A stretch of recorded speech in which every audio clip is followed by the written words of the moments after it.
This presentation will be all about the basics of quantum physics, or more specifically, how subatomic particles react to the double-slit experiment, first performed by Davison and Germer, as well as what makes this interesting and why this experiment was and is so important. Imagine, if you will, you have a wall with two holes in it, with a sheet of tissue paper about a foot behind it. If you threw a tennis ball at the wall, one of two things would happen. Either the ball would hit the wall, or it would go through one of the holes. Where the tennis balls hit the tissue paper, there would be holes signifying where the balls hit. After you throw a number of tennis balls, you can expect to see holes in the paper right behind the slits. Now imagine the same thing, but with a beam of light instead of tennis balls and a photoreceptor instead of paper, to visualize where the particles hit. Interestingly enough, the particles don't just appear where the holes were, like the tennis ball experiment, but they appear all over the photoreceptor in a striped pattern. This can be explained with this helpful diagram.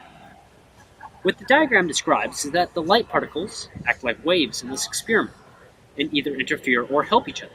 Think of it like a brother or sister. Most of the time they're a hindrance, but there are a few times where they can help you. Light waves work like that, where the waves help propel each other. There are lines in the graph, and where they do not, there are fewer particles. Here's a photo of what an actual reading looks like. Now, you'd think, why couldn't you fire the electrons one at a time? Wouldn't that eliminate all the interference?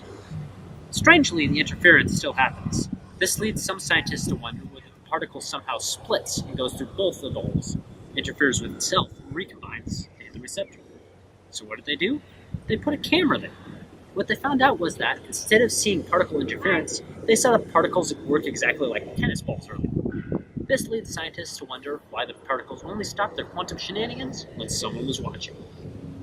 Now, what makes this so interesting is that this concept of quantum non-observable shenanigans could eventually help research into quantum entanglement and quantum computing, which have some principles that are similar, such as Einstein's spooky action at a distance and quantum duality.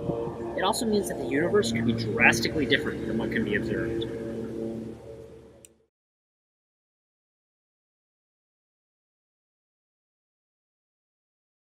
What are you doing here? The video's over. Go home. Go.